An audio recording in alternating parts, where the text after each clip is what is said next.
Welcome to another episode of Let's Talk Tobago. We're here at Amblin, an eye-catching condo situated in the seaside village of Buku. It is our location for today's episode, and we cannot wait to show you all this wonderful property has to offer. Also, in the next half hour, we've got lots in store for you as we recap the major events in Tobago over the past week. So stay with us for all the details. I'm Davia Chambers, and Let's Talk Tobago starts right now. The Tobago House of Assembly presented and debated the island's fiscal 2023 budget request. We've got a breakdown just for you. Nearly 700 families benefit from home improvement support from the Division of Settlements, Public Utilities and Rural Development. Planned Clinic Mondays are set to resume in-person sessions. And later, the NLTB Buccaneers Steel Orchestra gives thanks as the organization turns 55. We have all these stories and more for you when Let's Talk Tobago returns. Stay with us.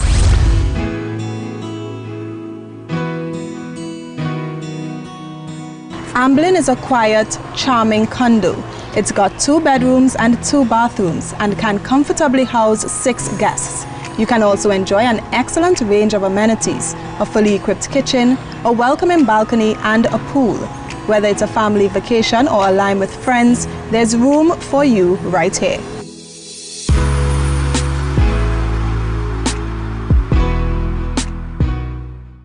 The Tobago House of Assembly recently presented the island's fiscal 2023 budget request of almost $4 billion at the Assembly Legislature.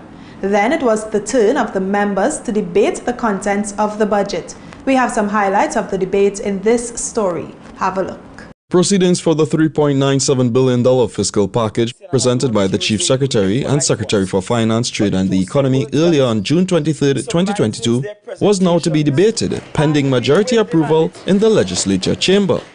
The estimates of revenue and expenditure for the Tobago House of Assembly for fiscal 2023 were scrutinized by the Minority Leader and Assemblyman for Darrell Spring Wim, Kelvin Morris, who cautioned the administration that its expectations may be improbable.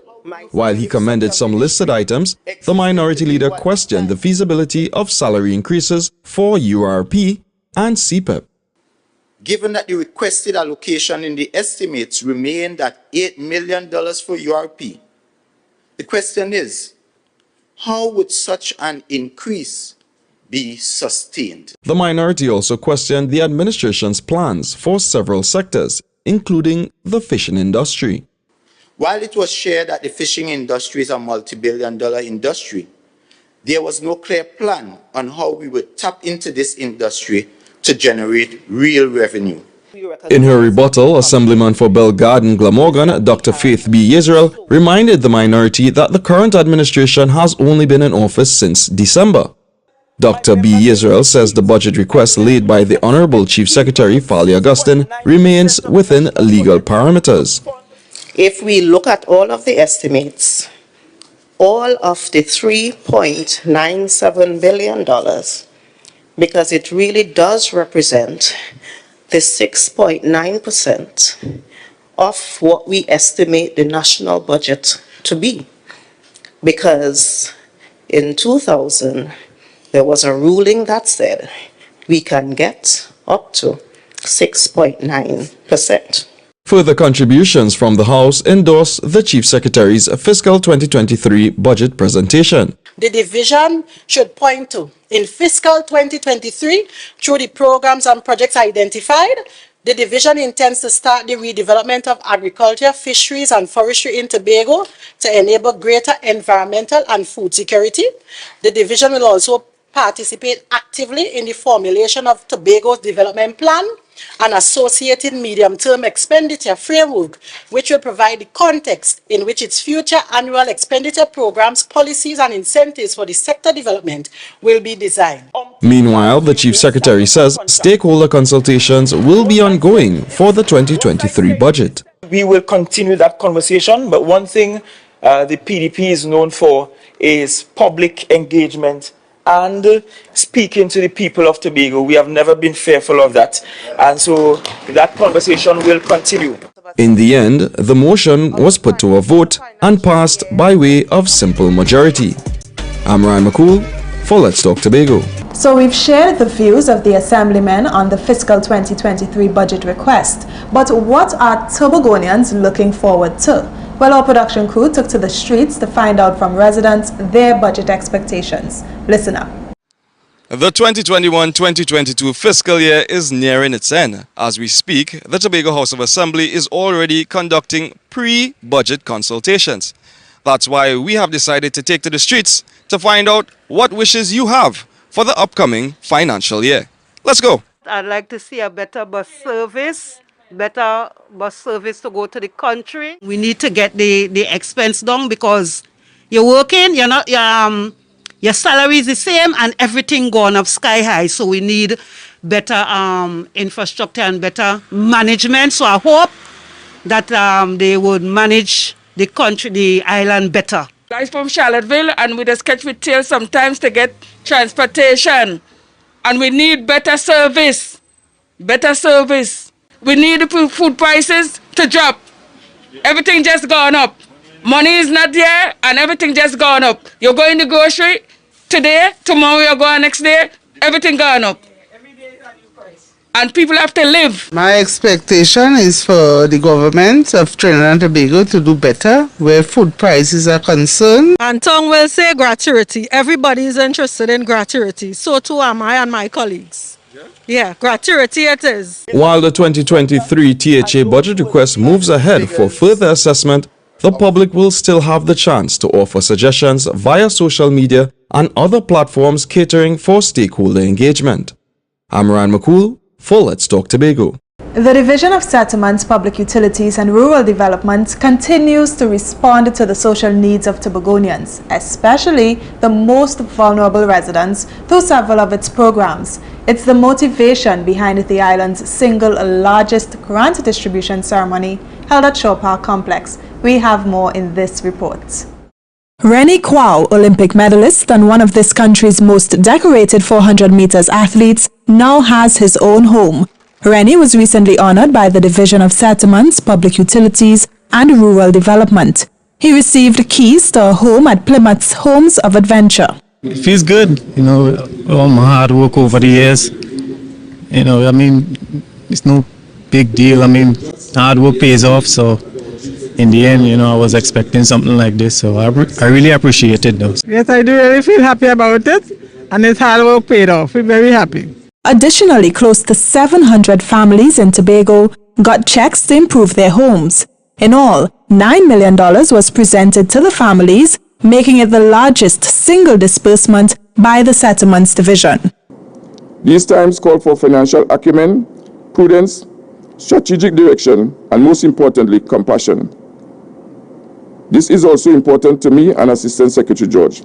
Nothing is more important than caring for our people, and today's disbursement of $9.2 million in our public commitment to upholding our oath of office. And is an indication that we understand the need to respond to the growing social needs of our island's people, especially the most vulnerable. Chief Secretary of Tobago, Honorable Fali Augustine, says his administration aims to develop the greatest little island on the planet. The first step, protecting and caring for the most vulnerable. We know what it is to have humble dwellings, but dwellings that are well taken care of, clean and immaculate. This program is part of a larger dream that we have for the Tobago that we are called to serve. It's a dream that we will have home ownership that Tobagonians can afford. And you should never be in a position that you can't afford to live here. It's a dream that when people are affected by natural disasters, you can immediately, without a whole heap of red tape, get help. Our mandate is to provide an adequate standard of living for everyone, regardless of color, complexion, denomination, that is religious, or political persuasion. And those who received grants were eager to begin the necessary work to improve their homes. Yes, I thought they had forgotten me, but when I got the call to come today, I felt really elated. Yeah, I am not going to stick because I've been waiting for so long. Yeah, So I'm going to get my hands on material and begin work as soon as possible. The check distribution ceremony was hosted at a Shore Park complex. It's time for a break, but up next, the newly installed board of the Tobago Tourism Agency shares some of its plans for Tobago. We'll tell you more when Let's Talk Tobago returns. Stay with us.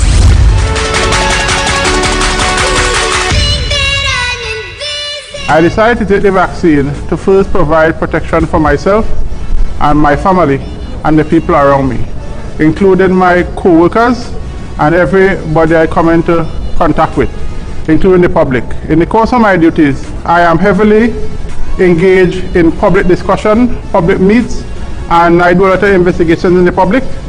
So I decided, based on the empirical data provided and based on advice of my physician, that the vaccine is the way to go to protect us all. So, vax up, protection starts with us.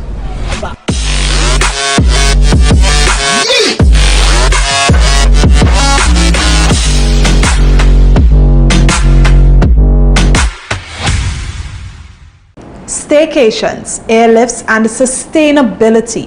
Those are some areas of focus for the new board of the Tobago Tourism Agency Limited, or TTAL. Omadara Mills caught up with Chairman Alicia Edwards to get the scoop on some of the agency's plans for tourism in Tobago. Here's more. In the coming months, Destination Tobago will participate in a number of road shows and travel markets. This will ensure Tobago's source market partners are aware that the island is ready to welcome visitors and provide them with great memories.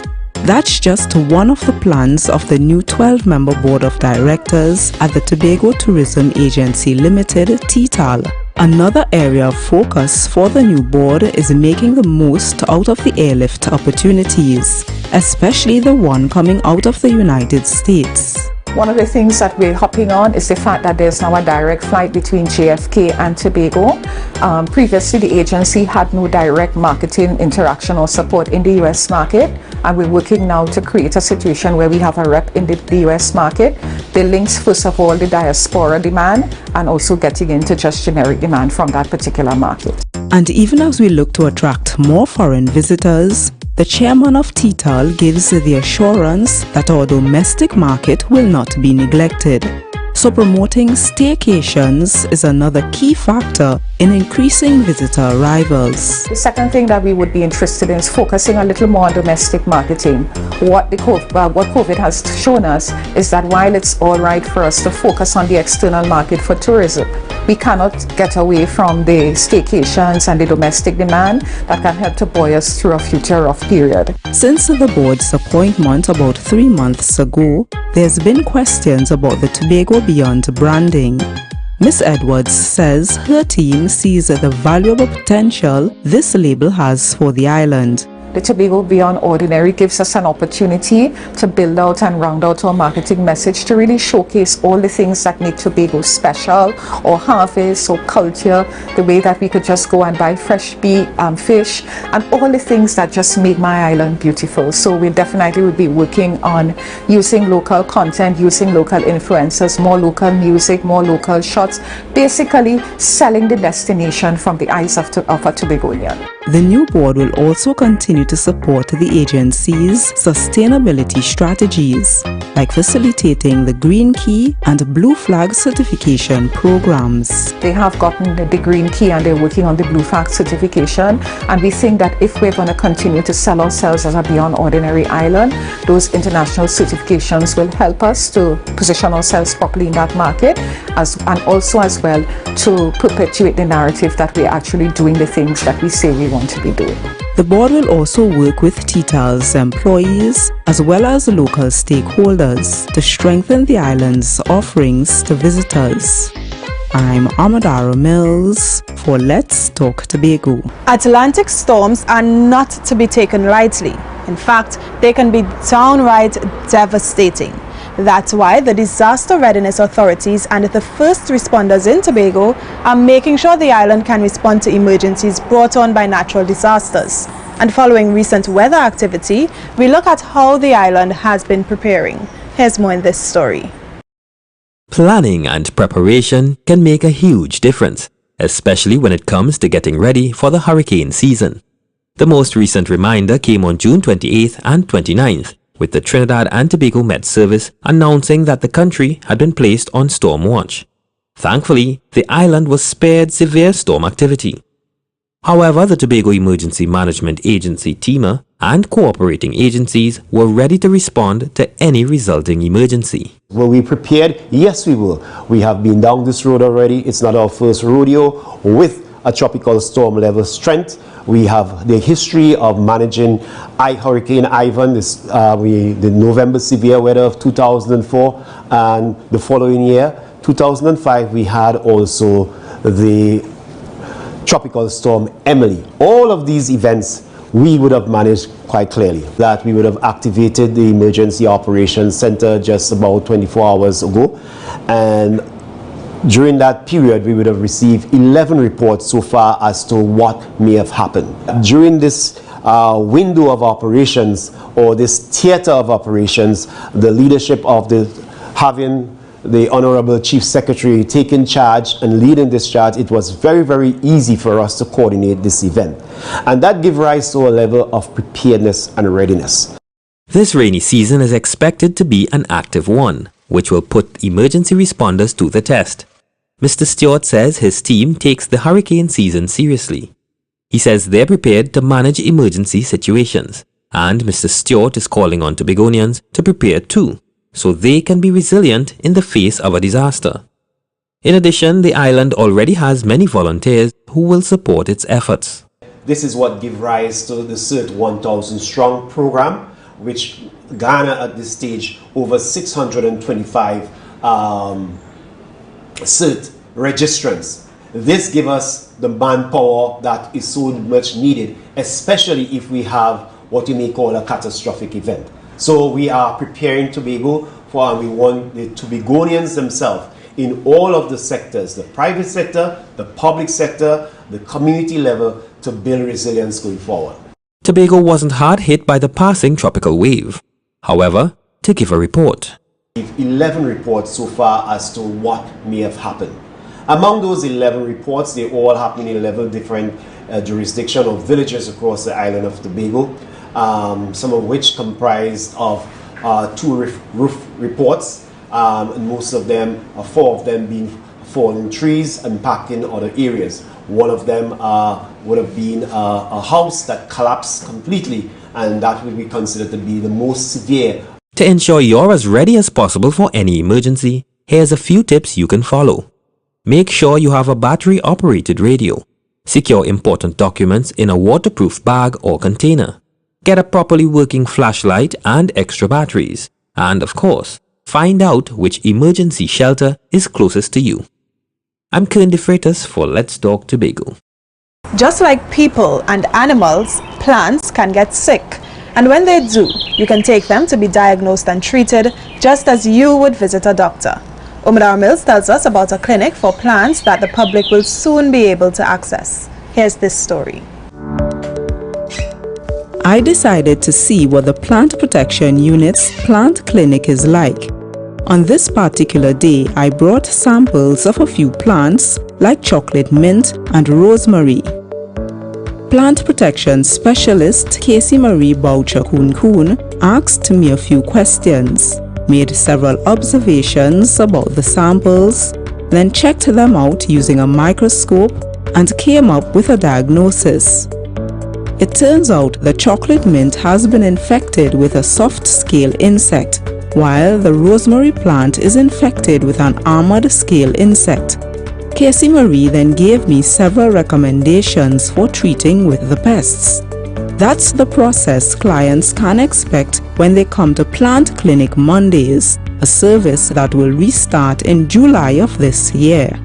Now that things have improved concerning COVID-19, we will now be reopening our plant clinics on the first Monday in July, which is the 4th of July 2022, and that is now going to be returning to the face-to-face format of the plant clinic setting.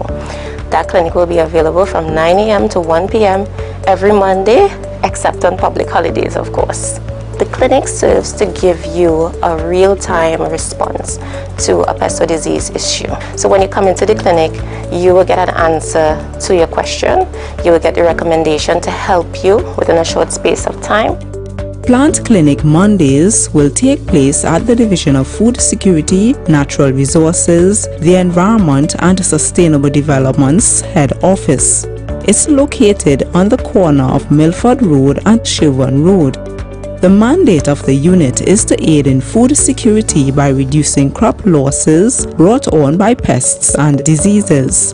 So in-person plant clinics is a great way to find out the state of plant health on the island. What it also does for us on a national basis is that it's a form of soft surveillance. So something might be happening latently in the community, and because of the plant clinic, once people start reporting strange occurrences in terms of plant health issues early, we would be able to detect plant health issues at a faster rate, rather than waiting for an explosion of a said pest to know that we have a problem on the island. But plant clinics aren't the only services provided by this unit. The plant protection specialist tells us of their other functions. The services we provide to help farmers and growers alike are diagnostic field visits. That is where we come out to you depending upon a request. Most of our requests come via the extension department, or you can make direct requests to the plant protection unit. We also do some laboratory diagnostics. We also do plant clinics, and we are also responsible for surveillance and eradication exercises. We also do some training for farmers and home gardeners in the diagnosis of common pests and their management. Even as the face-to-face plant clinic Mondays are to resume, people can still access the virtual plant clinics via WhatsApp. So if you have a plant problem or you want more information, you can call 482-7528. I'm Amadara Mills for Let's Talk Tobago. So we have to take another break, but do not go away. Let's Talk Tobago. We'll be right back.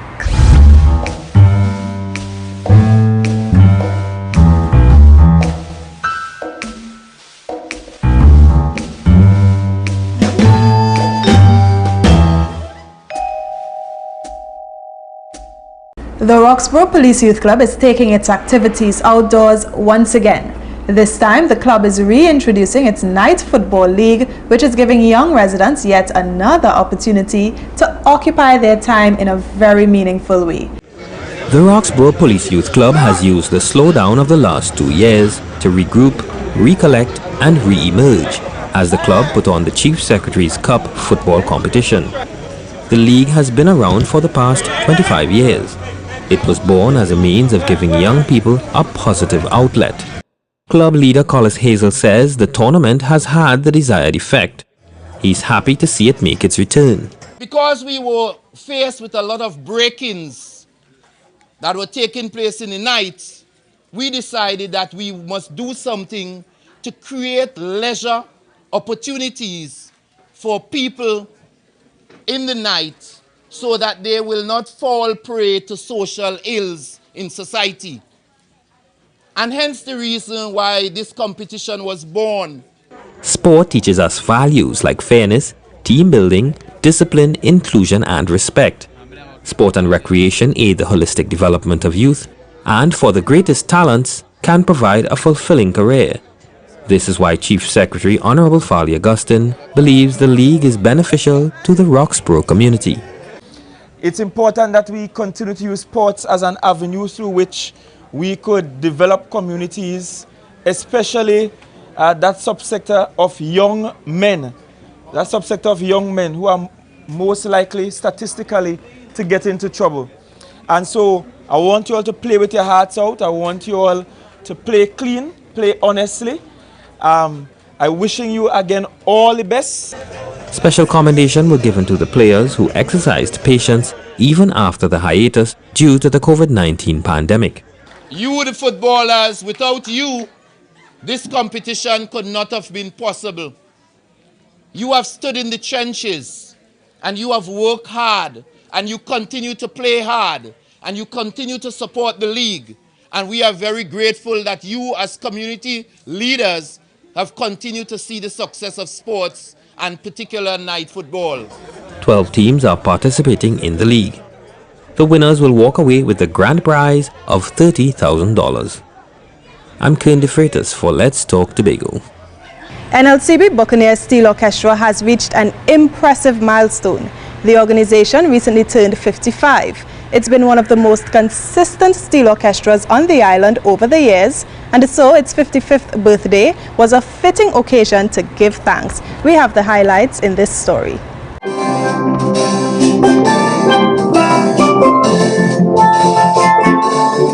The NLCB Buccaneers came alive last weekend as the Steel Orchestra celebrated its 55th anniversary with a Thanksgiving service. 55 years means that there is something done in the orchestra that was not done by you. It was done by Almighty God. So Thanksgiving must not be limited to this evening. It mustn't be limited to if we are called to give thanks, we give thanks. It must be a lifestyle.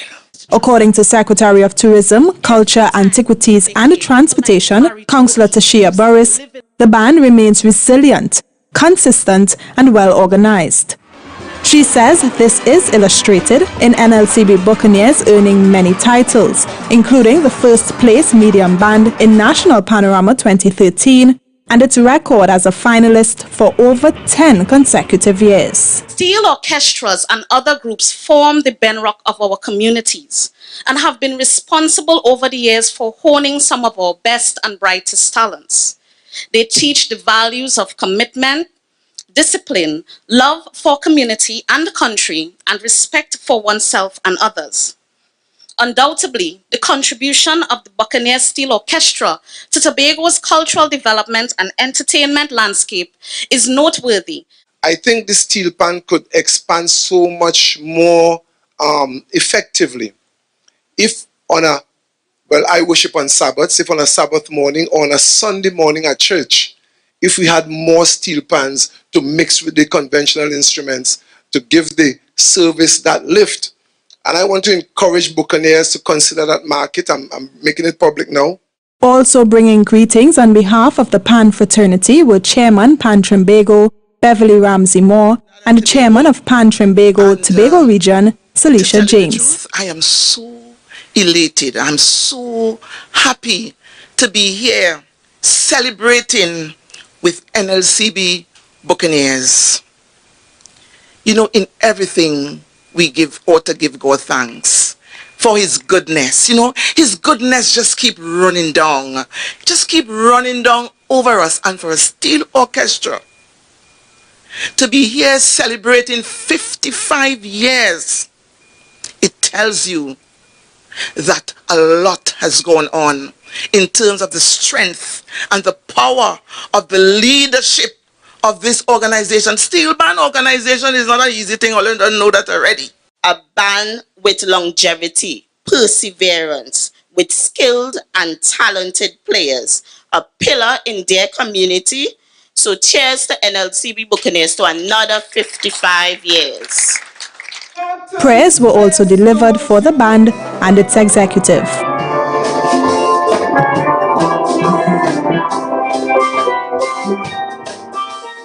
We've come to the end of yet another edition of Let's Talk Tobago, and as always, we thank you for watching. Please email us with your comments or queries about the program, and be sure to visit our website, like our Office of the Chief Secretary Facebook page, follow us on Instagram and Twitter, and subscribe to our YouTube channel. For more information on Amblin Condo, you can contact Ambika at 759-0598 or email bikarjune@gmail.com. From our house to yours, I'm Davia Chambers, along with the Department of Information, Office of the Chief Secretary, Tobago House of Assembly, wishing you a safe and fantastic week.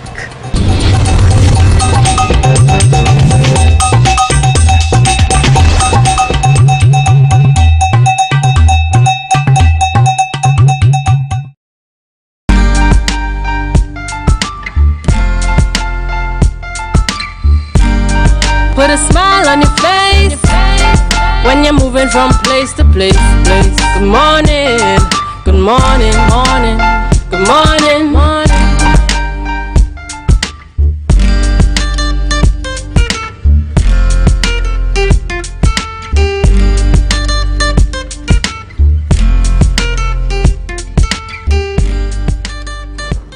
Good morning, viewers. It's Monday, the 4th of July, 2022, and we want to welcome you to the Tobago Updates morning show here, coming to you live from the Port Mall in Scarborough. Viewers, it's 7 a.m. It's 7 a.m. this morning, and as we continue to give God thanks for life, I'm Julian Skeet, and this morning Ria isn't with us, but we continue to wish her well out there. She's going to be back with us from in the morning. God spare God as we continue to give God thanks for life this morning. It's been a weekend. It's been a weekend of much. Whether you were in IC, Island Crashers, the event, probably you were at Sundong, you were in the mix for pain. Sun up, here am I mixing up very early in the morning. It's that kind of Monday morning. Whether you were out there, whatever the event may have been, the Hope concert that was put forward for Kabesi, or you just went about your regular weekend activities, whether it be at church, family celebrations, whatever happened over the course of the weekend, we want to tell you it's Monday morning. It's the start of a new work week. The week got started yesterday on Sunday, but it's the start of a new work week today, Monday the 4th of July. And this takes us into, just as we had indicated earlier, it takes us into the start of the second half of the year for 2022. All right, viewers, also happening in the mix, we saw some announcements coming out from the Honorable Prime Minister, Dr. Keith Christopher Rowley, giving an indication there that it is expected that within July we'd see the the adjustments coming with regards to the protocols and the regulations. So we look forward to what is anticipated there, and of course it's important for persons to recognize that that would mean automatically that there's a greater level of responsibility being placed upon individuals, because quite naturally in those circumstances it would mean as the protocols are shifted, as they are adjusted and so on, as they are lightened and they're lifted to take us back to what we are accustomed to over the years, quite naturally it means even with COVID-19 still around, there becomes a greater level of responsibility on the part of the individual. And I made mention of that quite recently when making comparisons even to my own very recent experience in the Caribbean and abroad in the States, recognizing that there's no regulations with regards to mask wearing. But yes, it's still very much a situation in terms of the COVID-19, and persons got to make every effort in terms of their individual efforts and responsibilities, to sanitize, to keep safe, and probably depending on the space and the place that you're in, to also choose to wear a mask, as we saw this situation happening. So we look forward to see what's going to happen coming up there in relation to that time period, specific at that, to the changes that are due to come in terms of the mask wearing and any other changes that the Prime Minister, but I think those are the main ones coming. I continue to lobby and to make the point that's very critical. I look forward to seeing establishments continuing to maintain hand washing. Folks, that should not be optional. Hand washing before entering the relevant establishments. If only, as my parent would say, as my dad would say, I wish that could be maintained for as far as possible to help us in these challenges that we face. Because even post-COVID, we always may find some challenges in relation to, how do I say this as politely as possible on a Monday morning? I'd probably just say it as plain as possible. Some are just nasty when compared to others. And we got to help them in terms of maintaining some level of cleanliness, and probably it has to be forced upon you in order to maintain some level of cleanliness. And therefore I really hope that the hand washing and so are things that we can potentially maintain in the mix. This morning, before we head on into birthdays, we want to send definitely condolences out to the families. We would have seen some murders take place in 36 hours, in terms of noting one being associated with Watch Place, and therefore we want to send out our condolences to those families out there that would have been affected. in terms of, you know, the happenings here. And so we want to continue to admonish folks, even in these very challenging times. We continue to see some types of activities taking place, and it's not the kind of activities we want to support, or we want to act as though we do not see. It is important for us to take up that kind of personal responsibility as well, where it is we do not condone wrongdoing whatsoever. One should not only get intimately involved when it hits home and when it affects you directly. So we want to remind our persons about that out there this morning as we send out condolences to those families. Viewers, we also want to welcome those of you joining us across in Trinidad, those of you joining us this morning in the region out there, Jamaica, Grenada, Barbados, those of you connecting with us this morning here online, those of you via out there in the international space, continuing to connect with us. We want to welcome each and every one of you to the Tobago Updates morning show, folks. And as a gentle reminder, those of you connecting with us via Gael, those of you on M&E TV, Smash Radio, Street 91.9 FM, and also those of you joining us via TobagoUpdates.com, our YouTube channel, and those of you joining us on social media, on Facebook. We want to thank you so much for the continued love and support. Viewers, at this point, we head on into birthdays this morning. As we get started with the birthdays this morning, we want to wish a happy birthday going out to Kevin Smith.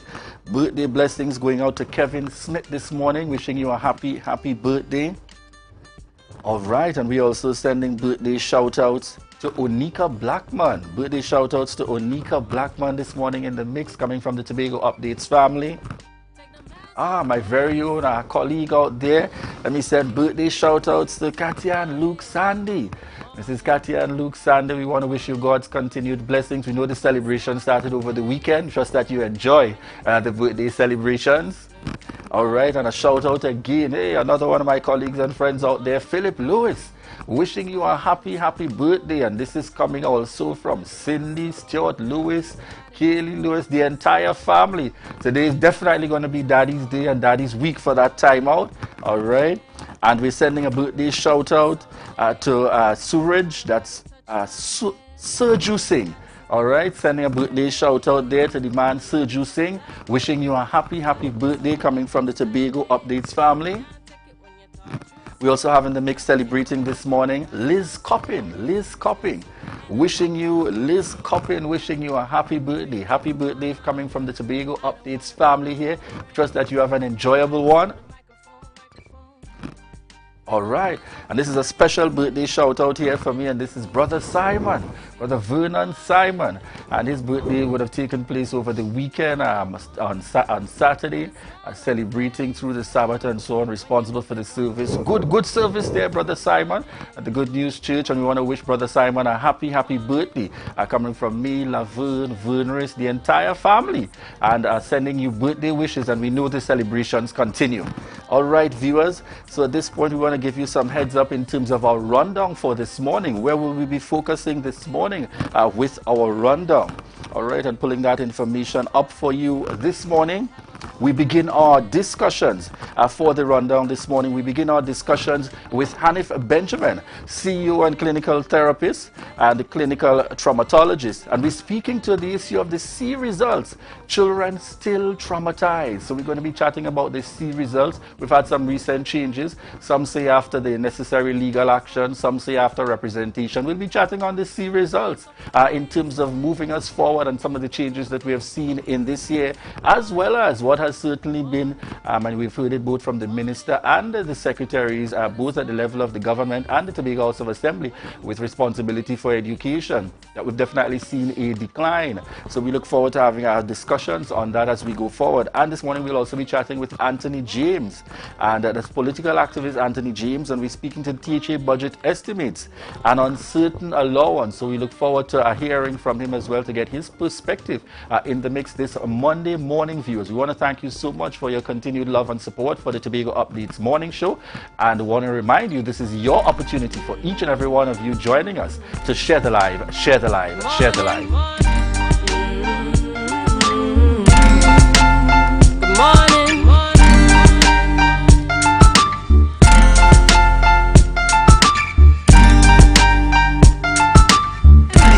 Security Services Company is the most advanced security service in Tobago.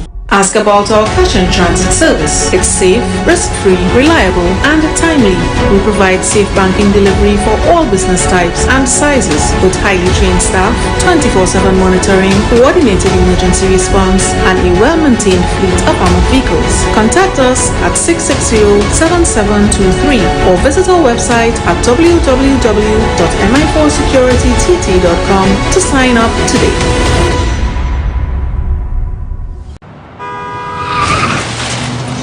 Everybody only worrying. Never ever worry. Don't mind how things looking hard.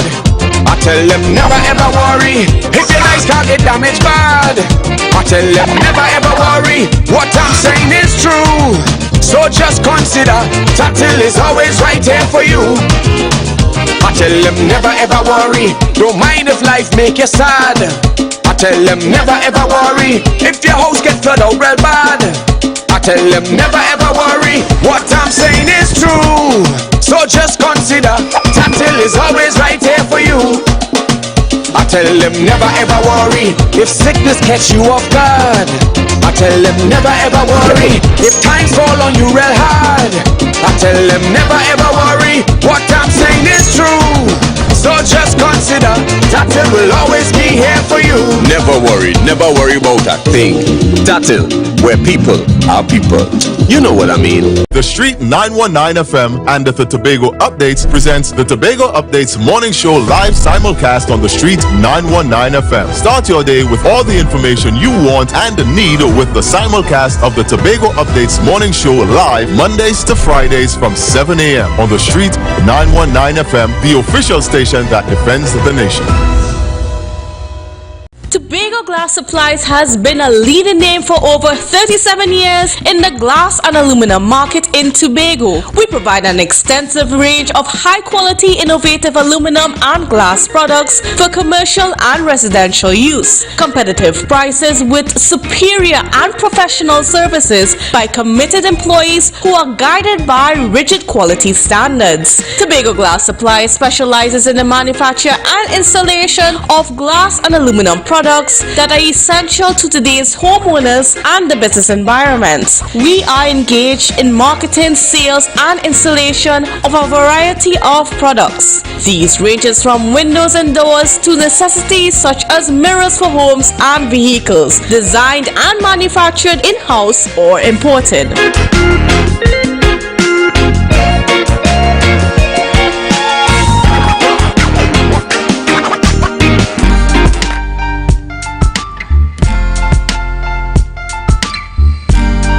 Put a smile on your face when you're moving from place to place. Good morning, good morning, morning. Good morning, viewers, and welcome back. It's 7:14 a.m. this morning, and this is the Tobago Updates morning show coming to you here live from the Port Mall in Scarborough this morning. And before we head on into this segment this morning, yes, I'm seeing some comments coming in. The red combination this morning, shirt and blazer, black and red, as Ria would see, some kind of floral effects, almost giving that glaze and that impact. Yes, folks, we're just about winding down for the graduation season, and this morning is good to see one of our sponsors, Checkpoint, located at Upper Main Street in Scarborough, and that's you can connect with them at 639-5148. Remember to Checkpoint at Upper Main Street in Scarborough, and you can get any combination that you are looking for as we wind down with the graduation season taking place here in Tobago. So just a gentle reminder to you, and thanks to those of our sponsors continuing to be on board with us and supporting all our efforts here at the Tobago Updates morning show. Folks, in this segment we are chatting with Hanif E.A. Benjamin this morning, and we want to welcome you. Thank you so much for having me, as always. All right, so as we get the conversation started this morning, you know, I know you wear several hats. Right. Tell us about those areas of responsibility in the first instance. I know you're a CEO at the Center for Human Development Limited, a psychological counseling and training and development company specializing in trauma. Yes. And of course, we treat the entire lifespan from child all the way up to the elderly. And so we continue to do that both in Trinidad and Tobago. And throughout the region, of course. And you know, that is why I'm here this morning, so we can really get into the whole mental impact of this SCA and what it has been doing and continues to do for our children. All right, so as we get the conversation started this morning in terms of the SEA, what we want to begin by looking at, we saw some transition years ago from what was then the common entrance to now the SEA. What would you have said there was any real change there beyond just a name change? No, just a name change. Just a name change. As you know, in this country, we paint it a different color, we call it a different name, and we celebrate an opening. But did it change? Did it change the trauma that our children continue to face on a daily basis? Did it change the pressure of a 11 and 12-year-old child?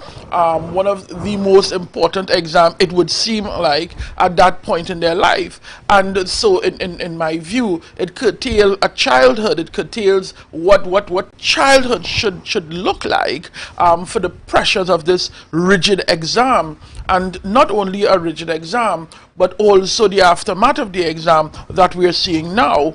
And of course, with the advent of COVID-19 and the pressure of having to prepare under such circumstances. So nothing changed. It is my hope that we are beginning to see more and more the need to get rid of this foolish exam, more and more the need to find different mechanism of assessment. We are still in this country very much tied to the sit down and write an exam and you have 10 questions and 20 questions kind of scenario, and we have not begun to tap into the multiple intelligences that we have. And therefore, just like children learn in multiple ways, we all learn in multiple ways, we must also begin to examine and assess in multiple ways as well. So let's make the connection. We've heard both from the level of the Minister Gasbidoli speaking to the issue in relation to what is definitely a reduction in the performance. And similarly, in the Tobago space here, we've heard our very own Secretary Hackett, through the Tobago House of Assembly, speaking similarly to what has been the effects of. And it's almost as though we are saying that this was anticipated. Give us your perspective on that in terms of the expectations coming out of what was certainly the pandemic and what attempted to result from that. But more than that, I also want you to touch on what does this mean for us down the road, which is the real impact. You see, you're talking things this morning because I am surprised that they are surprised of the results. And the fact that you're saying it was anticipated but yet not changed, it was anticipated yet not handled differently, is my concern. For a long time, I would have been saying our children we're going through a very tumultuous period in the pandemic. They have been suffering. As adults, we were able to cope and we were able to maneuver. But as a child, they didn't have a choice, as in all instances. Because, of course, we believe that children should never have a choice. We believe that we should tell a child what to do, when to do it, and how to do it. And so, our children continue to suffer under the pressure of COVID-19. And let me be clear and remind people that the disparity in preparation continued up until the exam. And let us not for a minute lose sight of that. We had children who parents could have afforded private tutoring and stuff like that. There were parents who could have afforded laptop, computers and telephone. But let us make no mistake, there were children, a large percentage, who had no data, who had devices and no data, who had no devices, who had to collect packets with parents who can hardly read or write. And this is what our children had to prepare with. And I think it was almost criminal to allow our children to go into such an exam being ill prepared, and then we rush 2 months before the exam to bring them out in the hopes that they would prepare, but the damage was done, and now we are surprised that the result is what it is. I think it's foolish to even believe that. And also I think it is downright disrespectful to our children to put them in such a position. You ill prepared them, you ill had them ready, you did not deal with their mental health challenges. We send them into an exam and then we punitize them. We now say, oh, the results was low. And to add insult to injury, we now want to bring them out during the July vacation, August, to do work. How do you see that working? Because we heard that pronouncement coming from Minister Gatsby Dolly in terms of this July-August period. How do you see that I don't see it working. For our students? I don't see it working. Listen, I said even when bringing them back out, our children went through so much and continues to go through so much because of their experiences. Before I go, let me just tell you why I say that. School for many of our students are what we call a safe haven.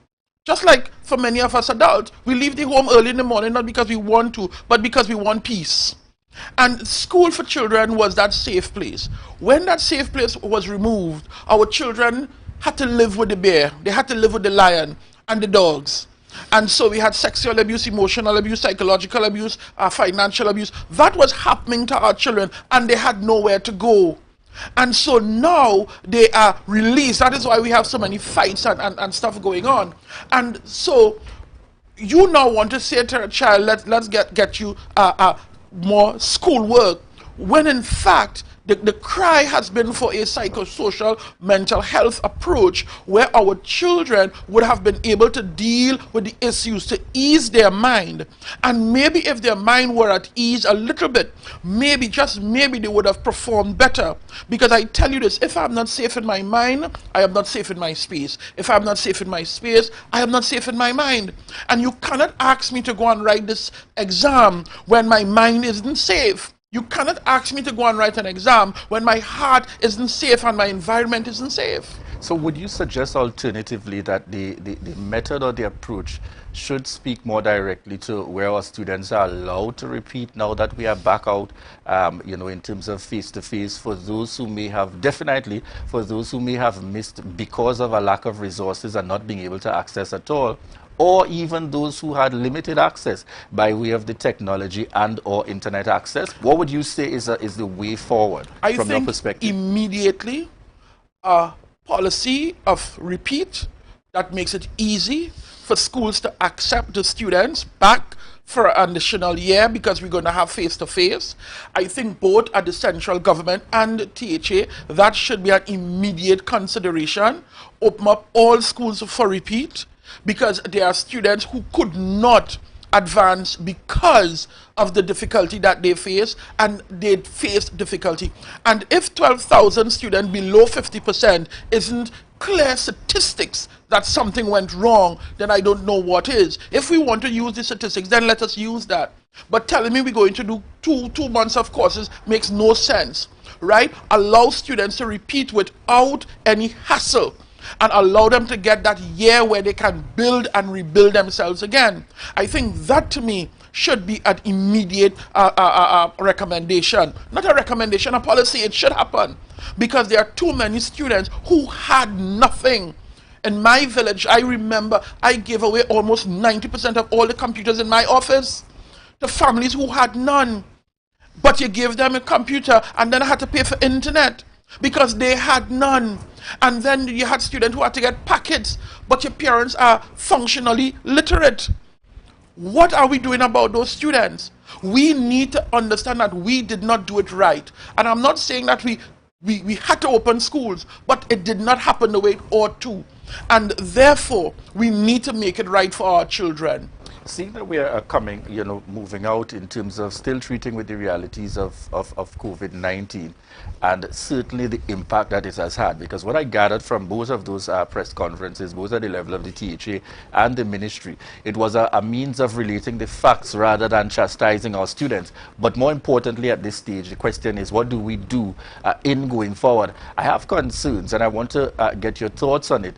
Speaking to further down the road, what is the likely impact? Some say, just as you're mentioning, Minister spoke to going into July, August classes, and some say, just as you are alluding to the fact that that's not going to make a difference, it's going to leave the children in a similar situation where you're hoping that it's going to help them to improve, but it's going to continue to keep them under that stress mode, and therefore put them in the same situation where they are not necessarily prepared. Now, if we continue in this kind of direction, what are we likely to see in 5 years by the time they've gone on to their respective secondary schools? What are we likely to see in this system? Julian, let me tell you something, huh?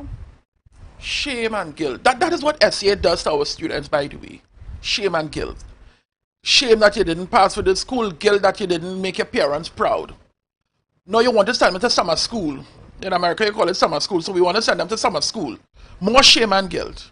You understand? Because you didn't do good, you done see head. So now you have to go to summer school. We see that as a punitive approach. And that can only further traumatize our children. Further traumatize our children. You said that they spoke about facts, but the facts remain that no matter how much you do, something already happened. My child already, who was destined for a particular path, was derailed. That fact cannot change. And so whether we presented the information just on a factual basis or not, the facts remain that our children remain traumatized. And you're talking about 5 years down the road, and I agree with you. In 5 years, though, because our children are quite resilient, chances are with the correct environment, they will rebound. That is the beauty about the child's mind. It is resilient and they will change. They will go on to their schools and they will do well, but they need the social environment to comfort them, to be around them, to teach them, to guide them, to mold them, to teach them resiliency.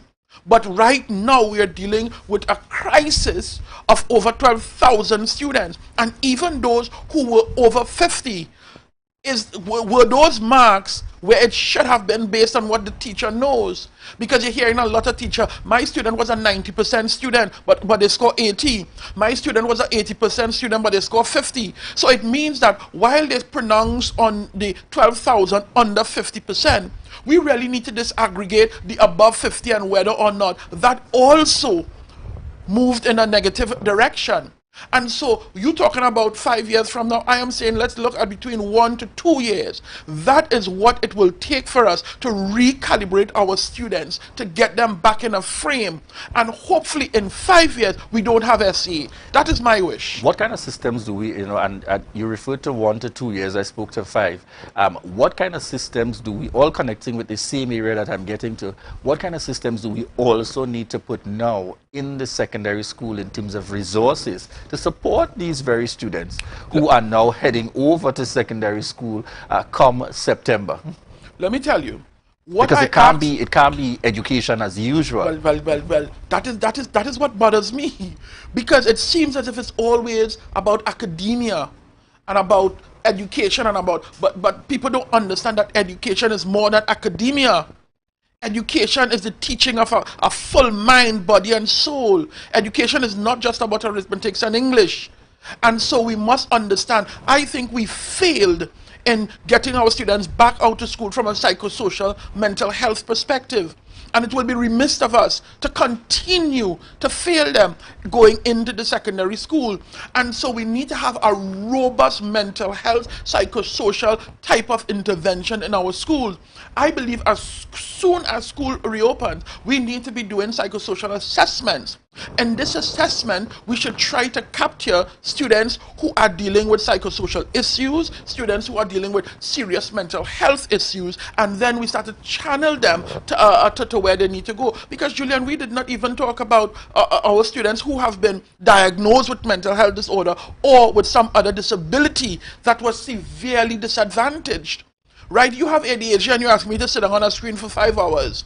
You understand? I am living with autism and you're asking me to come on a screen to do English and math. These students would totally bump out, and we have not even discussed how many students just totally disengage in the school system. And it's also important to understand that we're speaking about C, but this impact we will also see transcending into CXC, into Cape, our university students as well. We will see it. Let me just tell you this point quickly.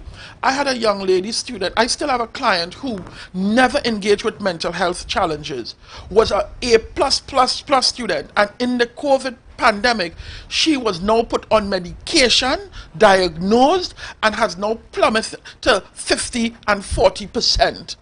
That is the kind of thing that COVID did to our children. And once we are not paying particular attention to their mind, we will recognize that they will continue to deteriorate. And watch, it's not just in academia, a deterioration happens throughout their life because things happen in tandem with one another. So not only are you going to see a deterioration in academia, but you will see it in many facets of a student life. All right, we're just out of time this morning, viewers, but we want to thank Hanifi A. Benjamin for joining us here on set. And it's clear, folks, that we got to have a follow-up discussion, even such one that speaks to what do we do as parents in terms of that kind of personal responsibility to provide that level of support. Do we continue to put our children through overload in preparation for the next semester? Do we take, for the next school year, do we make that connection with the schools to see what kind of additional support can be provided? Do we put some pressure on the system itself to ensure that there's a better level of support? But that will certainly have to be a follow-up discussion that we'd have. And we want to thank you so much for joining us on set this morning, bringing that perspective forward. Viewers, we head on into the good stuff this morning, the good stuff segment. And this morning we're highlighting Gloria Henry. And Gloria Henry is 9 years of age. And this was her first time participating in the Trinidad and Tobago Juvenile Championship. Miss Henry represented the RSS Phoenix Youth and Sports Club. This was the club that brought home the 2022 championship win to Tobago. Gloria medaled in all events she participated in.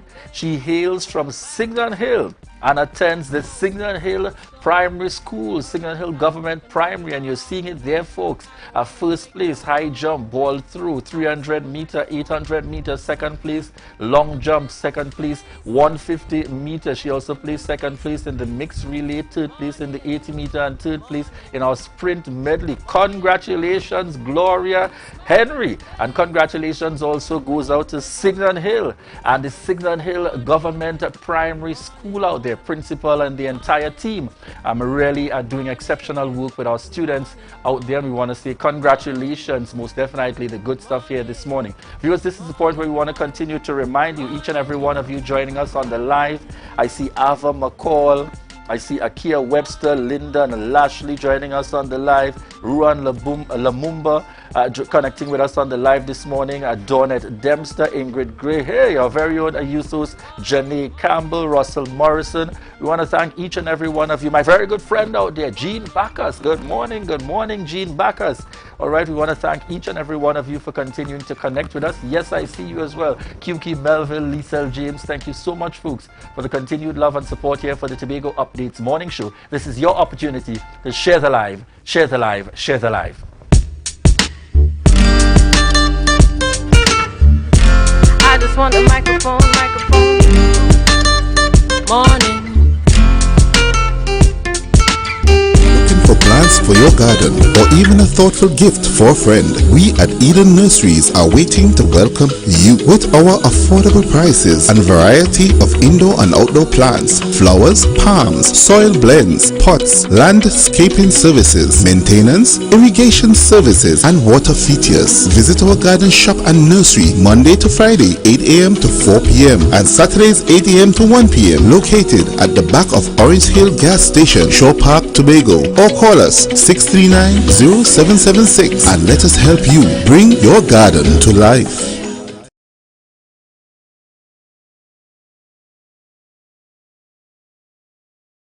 Staying Alive, the benefit concert, Saturday, 9th July at O2 Park, Shagaramas. The Giants of Trinidad and Tobago on one stage. Come and celebrate with us as we celebrate life and give thanks for the music. And we go down like kitty kill, kitty kill, kitty kill, kitty kill, kitty kill. We have a style like kitty kill, kitty kill, kitty kill. Guess the band. You want to know where we coming from?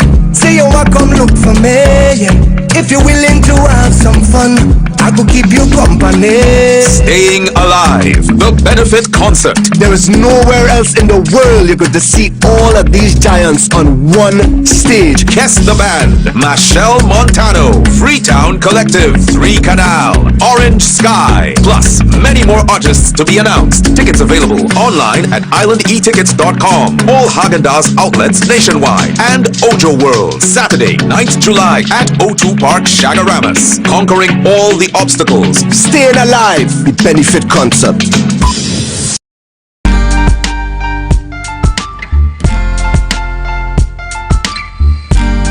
Put a smile on your face when you're moving from place to place. Good morning, good morning, morning, good morning, morning. Good morning, viewers. Greetings and welcome back to the Tobago Updates morning show, coming to you here live from the Port Mall in Scarborough. It's 7:35 a.m. this morning, and as we head on into this segment, we are chatting with Anthony James, political activist, and we're speaking to the THA budget estimates. This morning it's clear, man. There are men in red on set, and this morning it seems to be the color of choice. Definitely. All right. So. Good morning to you, Mr. Anthony James. Very pleasant morning, and very pleasant morning to all of Tobago and all those around the world who are tuned in. All right. So as we begin the conversation this morning, as I've been asking all our guests when we speak to the THA budget, your very initial reaction and initial statement. We ain't going into the discussion yet. Just your initial statement and reaction when you would have heard the budget estimates presented by this current administration. Well, I guess my reaction would have been deemed also before. Because I've gotten to the stage where I'm actually fed up of the whole structure. To me, it's just a repetition of the same thing year after year. Tobago is in this framework where we have to send estimates to Trinidad, and then Trinidad will decide how much Tobago gets, and then we can work it from there. I'm sort of gone past that, and I wish the politics of Tobago would go past that. I wish the people of Tobago will see that that is absolutely bogus and wrong. You know what I mean? So that's my reaction, even before, because I've gone past the presentation. So it didn't matter what came. Yeah, because I know they see just as sending a money there, sending estimates. People call it wish list every year. And then from there, we have an argument, a discussion again, whether it's how much they give us. I kind of fed up with that. I lived through it for a long time. I kind of fed up with that, really. All right. So as we begin to look at some of the respective areas, I want to go into the process a little bit more. This is prescribed by the Tobago House of Assembly Act as per the relevant agreements. And as we're speaking in the context of law, we're also tying it into where, through Mr. Hutroy Charles and the efforts of others, we would have been able to now have what is the law through the dispute resolution, giving us a sense of what the broad percentage should be, minimum, maximum. However, in most instances, we have seen coming closer to the minimum as the final distribution, that just over 4%, probably getting a little closer, around 5%, that kind of thing. But nowhere near the 6 or so percent, 6.9 in terms of the maximum. Give us your perspective from that angle. Immediately, Dr. Skeet, and immediately all of Tobago, what you're seeing here is a psychology. You're seeing an attitude. You're seeing an attitude by a power that is not Tobago. Tobago has no real influence over that power, and that is the power that we are feeding from. And no respectable people can live like that. That is not legitimate. It is not sensible that you're going to live your whole life and conduct your own story and in what they call a democracy and freedom and statehood and so on. As I said, from a place of uncertainty. And not just uncertainty, it's now certain now. It is now certain, based on the history, that the power structure we live in doesn't really care about us and our development and so on. And with respect to percentage and so on, and it's not just the Dispute Resolution Commission that decides that. We have to understand what went in to the dispute resolution, what was proposed. And fundamentally, it was proposed from a psychology, even here in Tobago, that you have to fight. It was proposed by Hutroy Charles and Vanus James, and those were the principles of that. So prior to Act 40 of 1996, they worked out that Tobago as a whole, under the 37 of 80, and before, when Tobago was just being run by a Ministry for Tobago Affairs, they worked out that Tobago used to get only 2% of the budget. Now, there was no talk of percentage before. If there was percentage, then it was done so covertly. But the idea of percentage became overt when the matter went to the Dispute Resolution Commission. Because what Vanus and Hutroy did is that they worked out the entire population of Tobago and Trinidad and decided that the Tobago population, of the entire population of Tobago and Trinidad, is about 4.03 to 6.9. And that's how they came up with the figure. But I'm saying to you, that's not the way to solve a dispute between Tobago and Trinidad, because that's what to really solve it. That's not the way to do that. And you can't work out a budget based on population percentage, because you live in it's two different territories with different needs and so on, different resources, different quantum of resources. So you can't say that I will get to move my story along 4.03% without any kind of regard for the resources or lack thereof that I have. It is, and we can't blame Trinidad for that. We have to blame ourselves because we are not thinking right. And the other point with that, and Tobagoans must really, really understand that, because it's only at the rate of our own understanding that we will move forward in this world. God has given us nothing else but His Holy Spirit and His mind, actually. The mind that He created us with. And then He recreated and said, let this mind of Christ Jesus be. So you know what I'm saying? But let me just before you come in, if there's a scenario, Julian, where whether I produce or not, I am going to get this minimal amount, I won't produce. And if you notice over the last 21 years, even though you were getting plenty money, Tobago has emerged as a big sluggish place without productivity, without focus and direction. I want all the money that came to Tobago, billions, over $40 billion. You have nothing, you're still very dependent. And we have to analyze that. So I'm saying, on the other hand, if Trinidad is getting 96%, which is virtually 100%, regardless of what they produce or not, regardless of what resources in their territory, they are the ones who are more likely to produce. That's my point about that. So we have seen a situation where Chief Secretary and the current Secretary with responsibility for finance would have premised this year in relation to seeking to highlight or keep it closer to the upper limit, definitely, as it were, in terms of for the asking. How do you feel about that? Do you feel he should have done the norms which has happened in the past, where we go well beyond what might even be 6%, hoping for, in terms of the very best, in terms of the responses coming from central government? Well, I can't fault the Secretary for Finance and Chief Secretary for going at the upper limit. Within the context itself, he has good reason for doing that. And in fact, one of the arguments he presented, which whilst they were before the Dispute Resolution Commission, thereafter, they were saying, oh, well, if we had accepted the bill that they suggested, that was an opposition argument, that we would have get the 6.9, which means the 6.9 is available. But what is the will on the other half? You see, we have to understand that we have an associate in this relationship between Tobago and Trinidad that doesn't really it doesn't really care. And life doesn't work that way. People don't naturally, in this world we live in here, people don't naturally care for you. So that the relationship between Tobago and Trinidad is not based on partnership, and it's not based on goodwill. We were just put together, and we are just tagging along. So the law as it stands is what it is.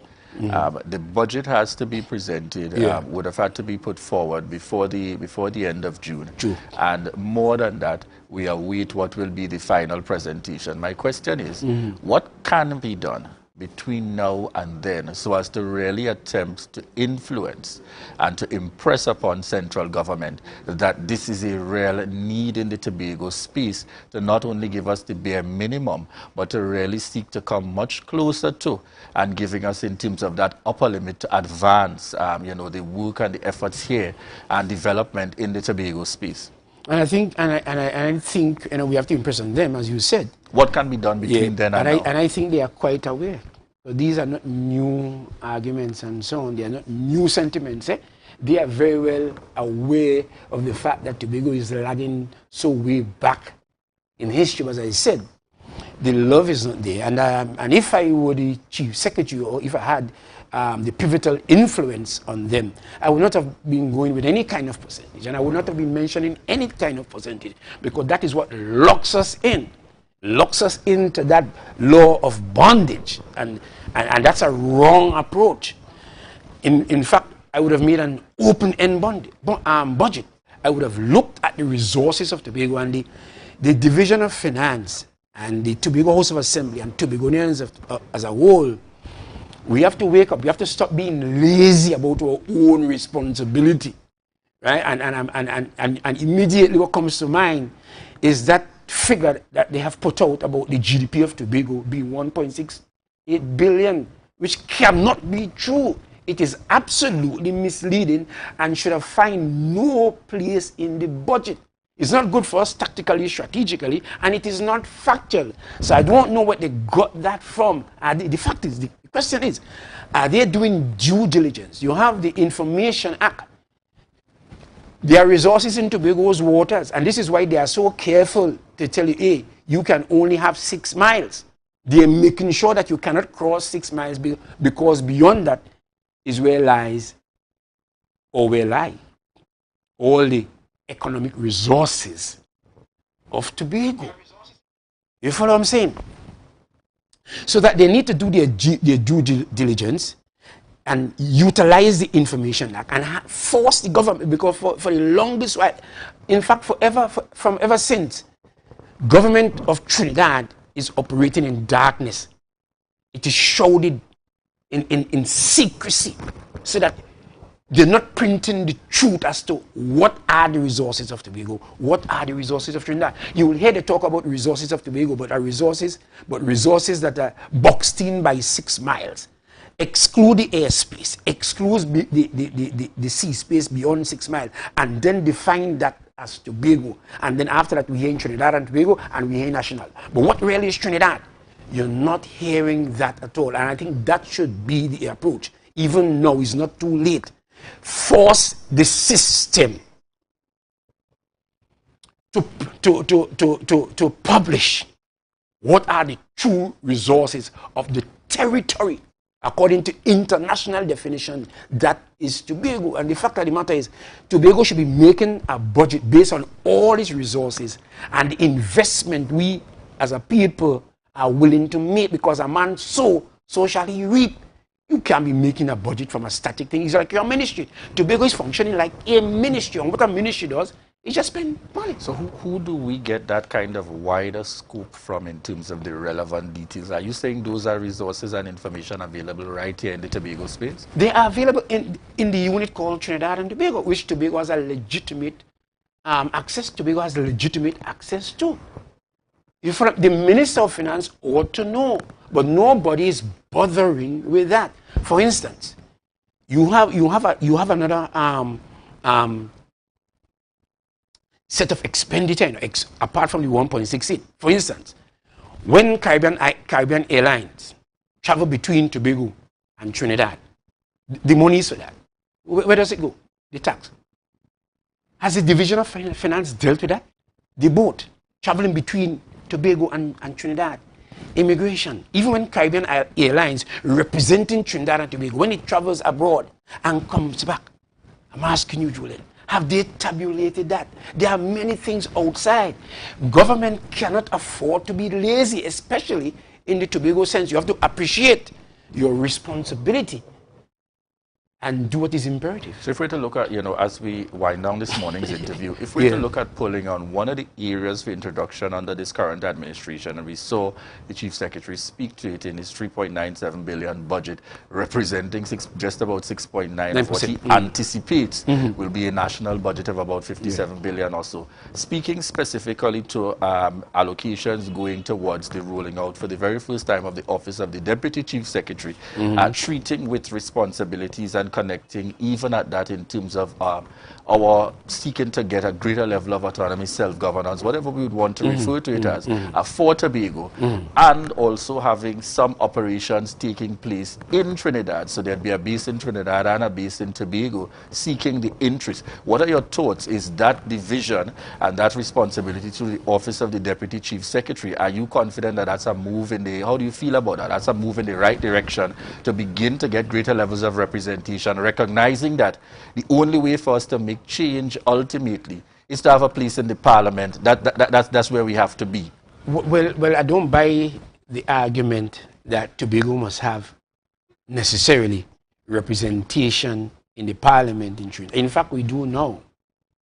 So I don't know if you're going where what is in the atmosphere, what I've heard is that the PDP are trying to win seats in Trinidad. I really don't see that.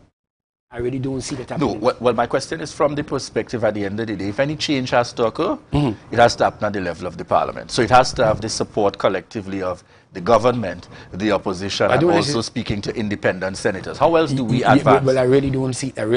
Well, tell me, how else do very quickly? That way. The government of Tobago, in the history of colonization and decolonization, just look at in the Caribbean here. In the Caribbean here, all those countries who moved away from colonization to self-government or independence, they didn't need any representation in the parliament in Britain. That's the history. We have internal self-government here. Trinidad and Tobago had internal self-government. Dominica, St. Lucia, St. Vincent, Barbados. I want us to understand that that's part of the history of the Caribbean. We all had internal self-government and then moved to self-government, which is called independence. They just went straight to the head of state. So you are not suggesting changes at the level of the parliament that allow greater autonomy or No, I don't.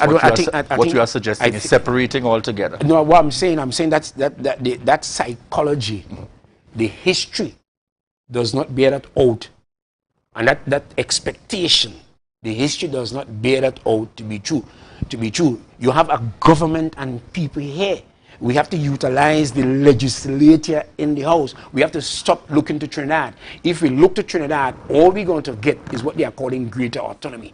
You will get devolution. You will not get federation. You will not get equity. You will get a top down. They will trickle down. Tobagonians have to we have to divorce ourselves from that psychology. We have to fix our own constitution here. We have an institution called the Tobago Assembly, which is a legislature, and we have to legislate to agitate. The changes must be made here. Once the people of Tobago decide upon it, you have to now declare that independence. Just before you go, I know you have to go. We have to correct the language in Tobago that speaks of calling Trinidad national. You with me? We have to deal with that because that tells us where we are located in relation to Trinidad. Trinidad is not national. And Trinidad and Tobago, my brother, is not a nation. Robinson moved a motion for internal self-government, which was accepted, which means that Trinidad and Tobago is not a nation. Just as how Britain, with all colonialism, was not a nation, it was really an empire. Trinidad is not, the government in Trinidad is not central, it is colonial. It is a colonial government. Tobago is in a colonial relationship. It is not central and therefore it is not national. Right, so we got to leave it there for this morning, folks. Really getting a different kind of perspective. He's not necessarily of the view that we need more representation beyond just the 2 seats to make that difference, but speaking to changes that can very well come right from right here from on this end. Thank you very much, Anthony James, political activist, for joining us on set this morning. Viewers, we take a look at Tobago back in the day. Tobago back in the day, wanting to know, is this a familiar image for you? Where is this located? All right, and normally Ria would be able to be giving me some hints here. Where is this located? We're seeing the tree, it appears to me, and we're looking forward to persons on the live. Feel free to drop in your comments. You know, I don't know, is this that silk cotton tree in the Moriah area? I'm seeing a hefty trunk, but I'm not seeing anything resembling a roadway. I'm not seeing anything resembling a roadway in the vicinity. And this picture is signaling Tobago back in the day. Those of you joining us on the live, feel free to you know, put forward your indications as to where you believe this is. You know, I've also done some hiking and so on. I've seen these trees within some of the forested areas. So we look forward, folks. I am hearing somebody saying botanical gardens. Some saying I'm lost as well. I know, Lyndon, we fall into that age group. We're totally lost. Some saying this silk cotton tree in terms of the indication there. I too am waiting for the confirmation of where this is so that I can convey to you in terms of exactly where this is located, viewers. All right, so we want to again just remind you this, that's Tobago back in the day, giving you that little perspective there All right, so viewers, at this point, we want to remind you just before we head into our final segment here this morning, this is your opportunity. We'll be right back. Remember to share the live, share the live, share the live. There's a taste in the air everywhere.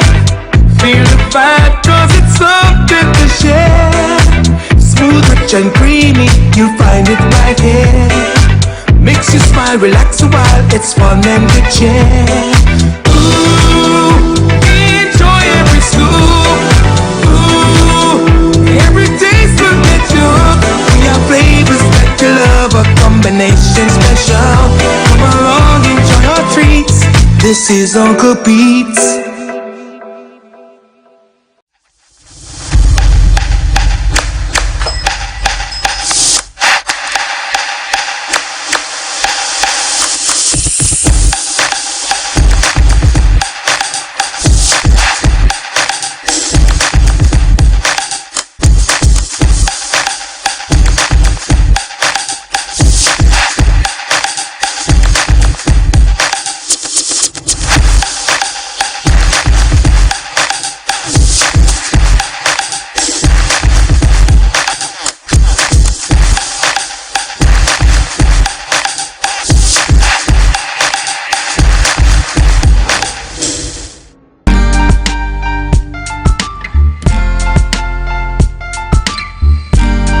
Put a smile on your face. Yes, when you're viewers, moving welcome back to the Tobago Updates morning show. For those of you who guess, yes, it's the silk cotton tree.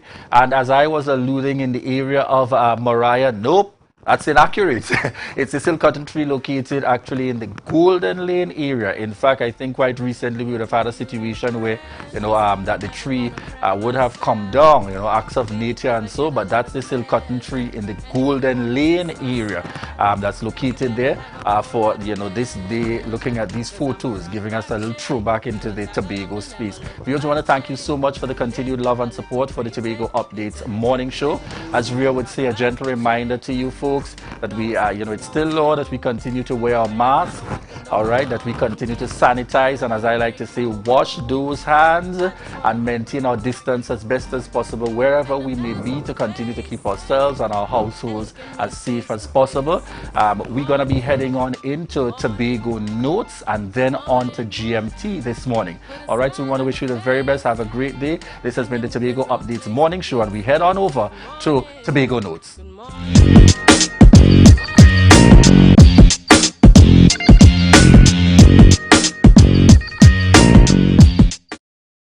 Proceedings for the $3.97 billion fiscal package presented by the Chief Secretary and Secretary for Finance, Trade and the Economy earlier on June 23, 2022 was now to be debated, pending majority approval in the legislature chamber. The estimates of revenue and expenditure for the Tobago House of Assembly for fiscal 2023 was scrutinized by the Minority Leader and Assemblyman for Darrell Spring Wim, Kelvin Morris, who cautioned the administration that its expectations may be improbable.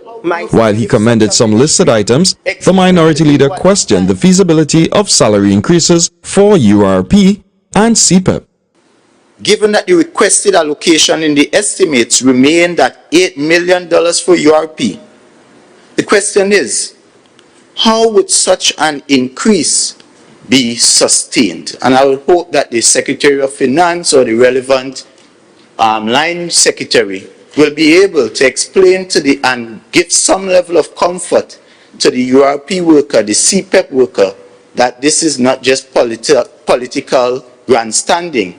The minority also questioned the administration's plans for several sectors, including the fishing industry. While it was shared that the fishing industry is a multi-billion-dollar industry, there was no clear plan on how we would tap into this industry to generate real revenue. How much do you plan to invest in funding to truly have this industry contribute to the island's GDP? In her rebuttal, Assemblyman for Belgarden Glamorgan, Dr. Faith B. Israel, reminded the minority that the current administration has only been in office since December. She says it could never be at fault for Tobago's lack of development in past years. Dr. B. Israel says the budget request laid by the Honorable Chief Secretary Fali Augustine remains within legal parameters. If we look at all of the estimates all of the $3.97 billion because it really does represent the 6.9% of what we estimate the national budget to be. Because in 2000, there was a ruling that said we can get up to 6.9%. Further contributions from the House endorse the Chief Secretary's fiscal 2023 budget presentation. Towards a future of food and environmental security, the division should point to, in fiscal 2023, through the programs and projects identified, the division intends to start the redevelopment of agriculture, fisheries, and forestry in Tobago to enable greater environmental and food security. The division will also participate actively in the formulation of Tobago's development plan and associated medium-term expenditure framework, which will provide the context in which its future annual expenditure programs, policies, and incentives for the sector development will be designed. Meanwhile, the Chief Secretary says stakeholder consultations will be ongoing for the 2023 budget. We will continue that conversation, but one thing the PDP is known for is public engagement and speaking to the people of Tobago. We have never been fearful of that. And so that conversation will continue. In the end, the motion was put to a vote and passed by way of simple majority.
Tobago on Tobago Updates, your source for current affairs in Tobago, Trinidad, and the region, with the perfect conversations to complement your morning routine. I am Candace Jackson, and let's get started with your news in 90 seconds. 128 students in Tobago are required to resit the secondary entrance examinations. The Division of Education, Research and Technology announced a remedial program starting mid-July to assist students who scored below the mean score. Experts explain that the poor performance in SEA exams is directly related to the lack of face-to-face classes during the pandemic. Meanwhile, the Tobago District Assessment began diagnosing students in standards 1 to 3 to determine what remedial interventions may be needed for those students. Now on to some other news. The Division of Infrastructure, Quarries and Urban Development is working on bringing relief to the residents of King Peters Bay Road. For decades, the only access to homes in the area was via stairs. Over the years of several protests and community agitation took place for the stairs to be removed. After securing a contractor and a project designer, the first round of consultations took place with the residents a week ago. The contractor APR Associates is currently conducting soil tests to determine the best approach to the road in the steep terrain. When the designs are complete, residents will again be consulted before final approval is given for construction. Now on to some news coming out nationally. Mandatory mask wearing might soon be a thing of the past. Prime Minister Dr. Keith Rowley announced his intentions to lift mask regulations by mid-July. Dr. Rowley says after monitoring the situation and observing no spikes in COVID-19 cases, it might be time to lift mask restrictions. After the government lifted restrictions on the size of gatherings, many took place where most patrons were without face masks. Meanwhile, countries around the world have already removed mandatory mask wearing. All right, so there you have it. Just some interesting developments coming up like soon. Mask wearing might be a thing of the past. I know there's a lot of people that are saying that even though mask wearing, the regulations may be removed, many people will be continuing to wear their mask in certain situations because, of course, it is. There are benefits towards wearing a mask. I mean, that is your protection against COVID-19, and not just against COVID-19, but against any sort of virus that's going around. We know that, during this past 2 years, during the pandemic, we had less cases of the cold and viruses and flu viruses and whatnot going around because people were washing their hands, they were wearing face masks and that sort of thing a little bit more often. So, yeah, that's just some interesting developments coming out there from Trinidad. Now, we know also, as we mentioned, Trinidad, I mean, it was a very bloody weekend this weekend. Thankfully, none of those murders took place in Tobago, but it is a worrying situation right now that's happening in Trinidad. Like 13 murders on Saturday alone. I mean, it's really an interesting time, and it's also coming out at a time when the PCA is finding some issues with the police in terms of there is evidence of abuse of power, as we could see with the results of the investigation into PC Gilks. Yeah, that was a situation where there was an abuse of power. The police officers that were involved in that incident misled the police commissioner into believing that, it was a shooting that took place from the residents in the area when it really was not. So there seems to be a lot of things going wrong with the way that crime is managed in Trinidad and the way that the police is handling it. So now we're hoping that maybe soon we can get some relief, I don't know, some change. It's the murders, the rise in murders, it's very, very scary. It's very, very, it has you wondering really what's taking place down there. But anyways, coming back home to Tobago, now, I mean, we saw that, with SEA results coming out on Friday. Now, we didn't have the usual pattern, the usual thing where we can know which students came first and that sort of thing. We're moving beyond that whole idea in the sense that, there's that unhealthy pressure that's being placed on students to come first, and they're trying to, I guess, make things easier for students because this is not the only exam they're going to face in life. They're going to face many, many challenges in life, but I mean, the pressure that SAA puts on our young students, it's quite alarming.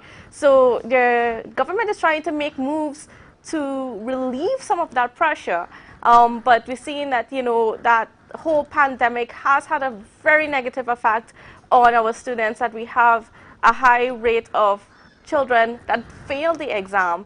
Now, we're hoping that, the initiative that was announced by the Division of Education, Research and Technology, that will bear fruit. Now, some are saying that perhaps that couple months remedial work may not be enough to help those students that really struggle through the essay exams.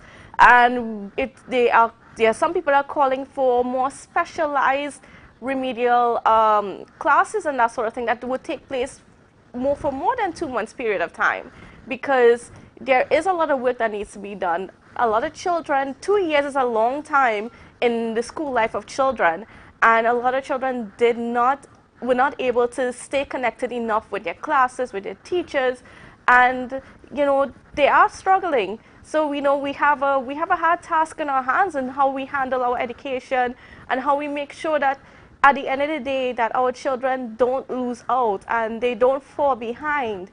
It's a lot of work. I mean, it's not just with them educationally. Of course, we have to see what's happening with them mentally, psychologically, and all that sort of thing. It's a whole lot of work that needs to be done. You know, the pandemic did do quite a bit of a damage. And I'm also hearing from parents now that as school is back in session and children are once again interacting with their peers, they're actually doing well. And it says something about the need for socialization and the need for children just being with their peers and how that helps them in their development and with their studies. So, I mean, we're happy that, you know, they can finally be back to school now. We're hoping that we don't have any situations like that happening anymore. I don't know, it's a scary world out there. But now, joining me on set this morning is Miss Sandra Orr, and Sandra Orr Tony, sorry, and she is the program coordinator in the Division of Tourism, Transport, Tourism, Culture, Antiquities, and Transportation. And now she's going to be talking to us about a special consultation with tourism workers that's going to be coming up on Wednesday. So a special good morning to you, Miss Sandra Orr Tony. Good morning. Good morning to Tobago. Good morning to the Secretary of Tourism, the Administrator, the Assistant Secretary, and all the tourism stakeholders and heads of the Division of Tourism. Thank you for having me here. Good morning to those looking in on the World Wide Web and also on the virtual platform. It's always a pleasure. All right, great. Now getting straight into things. So we're going to be having a special consultation on Wednesday, and this is treating with workers in the tourism sector. And I want you to tell me about this consultation, or why are we having this consultation? Okay.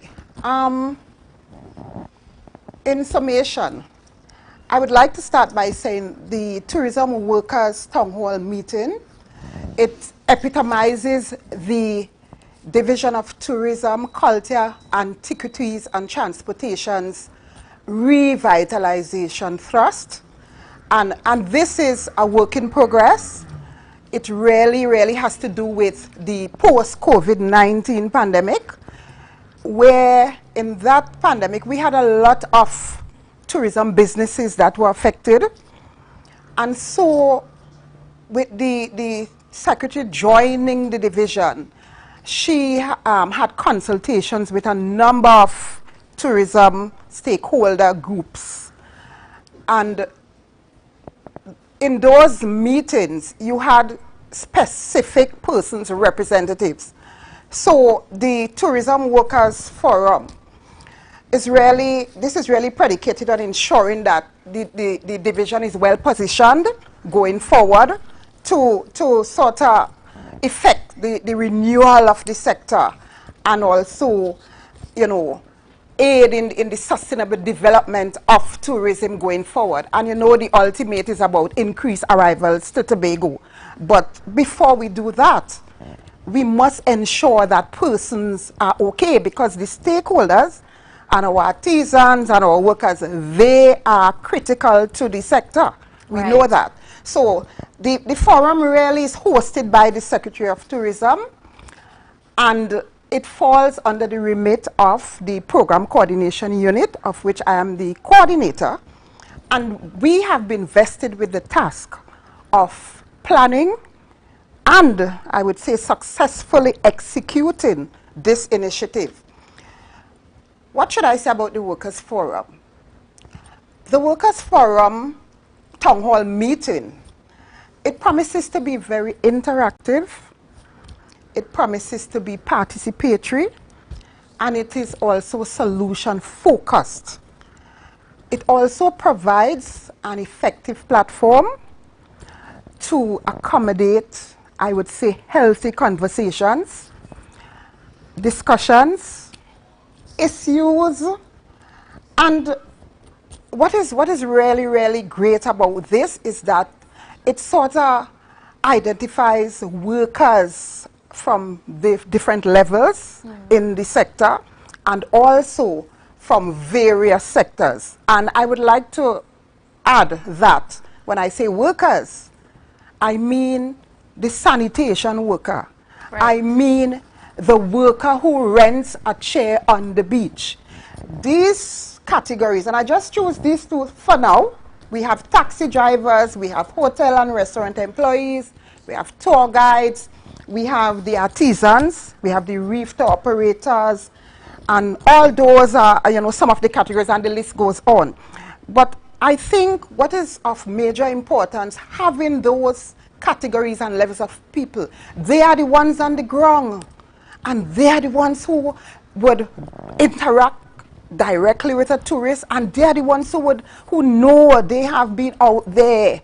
I like to say in the vineyard, and they are the ones who would understand the whole challenges, what they are the ones to come and say. I think it's all about meeting people where they are at, and sort of understanding their felt needs, and identifying solutions and actions. And I want to add again, most of the time, the person who comes with the problem has the solution, but you just have to give them an ear. You just have to provide the forum for them to be able to disclose that and feel a part of.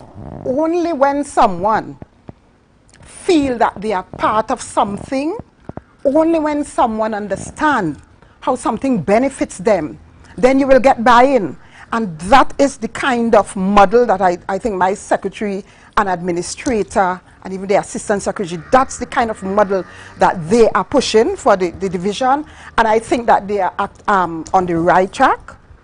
And I am here as the program coordinator to give them 100%. Could I continue?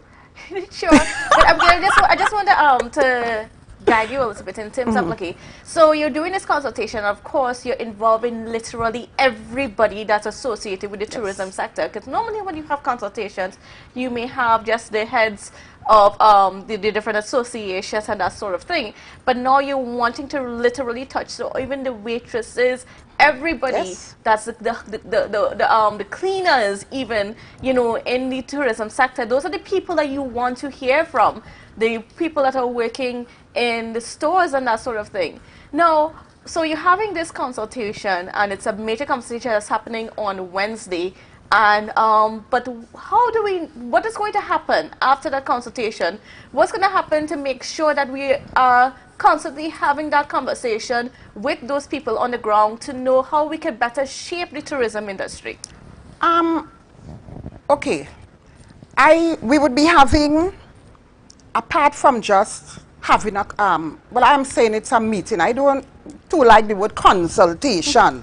I think you hear that word has been beaten.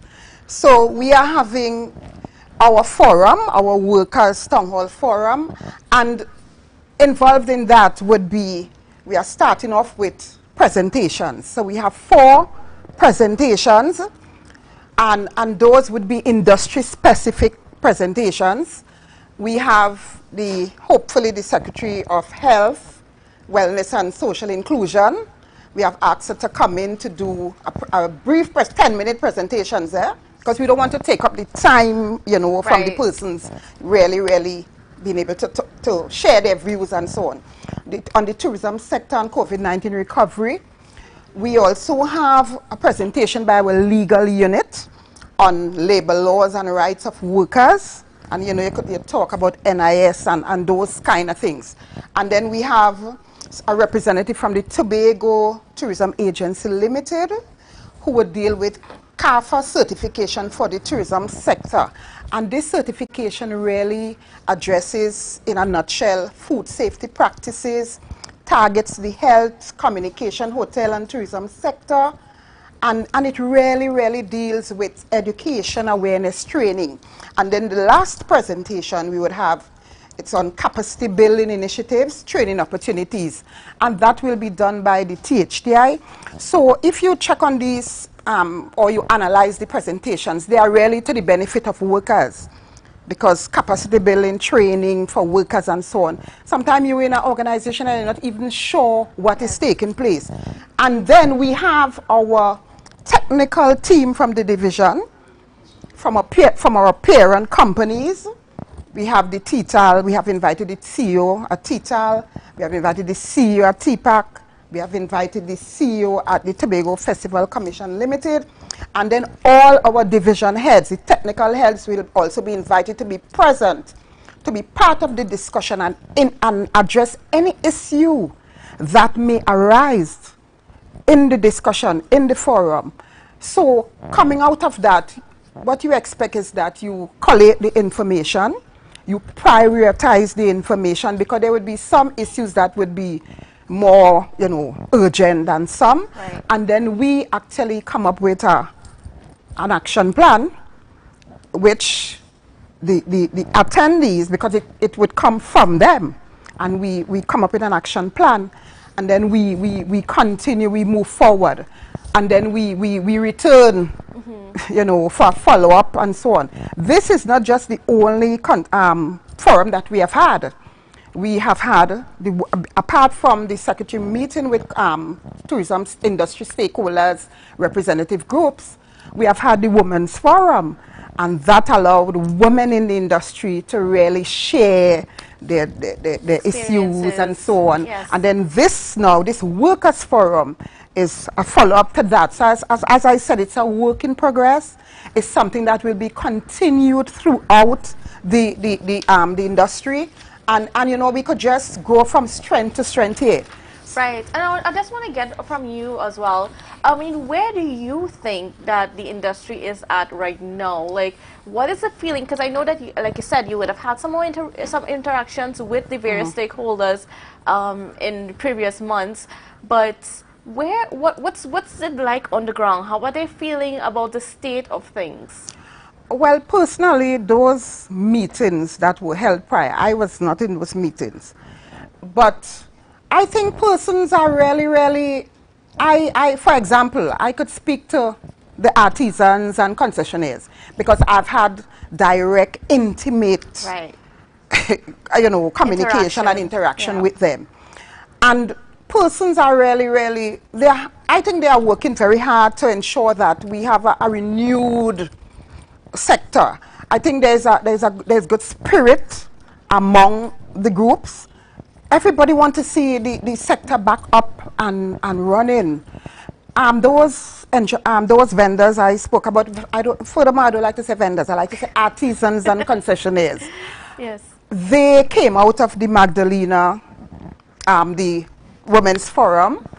From that, they have continued every Friday. The Magdalena accommodates them free of charge so that they could come, 6 vendors every week, and do what they have to do. But that didn't just stop there. The vendors have become so empowered. So now they have formed themselves. We have about 30. They have formed themselves into a formal group. I think they are trying to get a name, the Tobago Entrepreneurs Association or something along that line. They are actually waiting on the formal, you know, name to be approved. And they are now working together. They are doing fundraising. They have submitted proposals to have pop-ups throughout the length and breadth of Tobago. And most of them, some of them, their businesses were affected during COVID. But you see, once people recognize that they are being supported, they are being listened to, and that there's this, you know, this sector is a dynamic one, and I think there's a role for everyone, but they have to recognize that they have a role to play, and they understand they are getting support. I think we are at a good place going forward. Do you think that there is hope within the industry now with all these conversations that have been happening, perhaps a little bit more, they're more detailed, or there's more emphasis on these conversations than there has been in the past? Do you think that there is a bit of hope now amongst the tourism stakeholders about the growth and the revitalization of the industry? I think so. But you see, you can't just stay on the side and hope. You have to play your part. And as I said, these forums are the perfect forum to come out and share your views. Say, this is what I would like to see happen. Say, I mean, with the pandemic, a lot of persons, I said, some persons were very vocal, and some persons suffered silently. If you don't say, we may not know, because we can't be everywhere as the practitioners in tourism. So, as I said, these forums are, I call it, they are intimate. It's a sort of intimate kind of space. You come, your secretary and all her administrative heads are there. Come and face them, and you tell them, this is what I would want to see happen for the sector. This is what I would need to restart my business. And you have the opportunity to come and be part of. Give me an idea of how many people are we talking about? Well, we are looking at over 100 persons coming out. We are hoping that, because we have been doing a lot of marketing of the issue. We have a flyer out, I don't know if you saw it. Yes. And then there is what we have done also. We try to accommodate everyone, so we have an online registration. Up on this screen. Right, so we have an online registration with a link so that you could register from the comfort of your home. Then we also have a telephone contact, 639-2125, extension 2210 or 2107 you could call. And then we also have a WhatsApp facility where you WhatsApp 3618516. So, you know, we're just trying to be very accommodating, because it's all, I think it's always good when you are having an event of this nature to sort of reduce the stress of person not sure how to register, how to get there, or you could even register on the day. You just come straight to the Anne Mitchell Gift Auditorium on the 6th, Wednesday the 6th. In the library. And the library, at the library facility at 5 p.m. We'll try to get there a little before 5 so that we could start on time, and you could register on the day. So, no, I mean, it's I know all good. One of the things that have been thrown out there is that of forming different cooperatives to help the various stakeholders and so on be able to succeed. Is this something that the tourism division is considering, like, you know, at least guiding that process of forming these cooperatives? Because again, I mean, it has to be like an all hands on deck kind of thing to make sure that we do have that kind of industry that thrives. Well, I think that decision would really come from the administration, more or less the secretary and the administrator of the division. But I think anything that is worthy, seen as worthy, as benefiting the tourism industry, benefiting the stakeholders, benefiting the workers, and also enhancing and developing tourism, for me, my opinion, that it's all good. Yes. I can't see anything wrong with that once it really seeks to do that.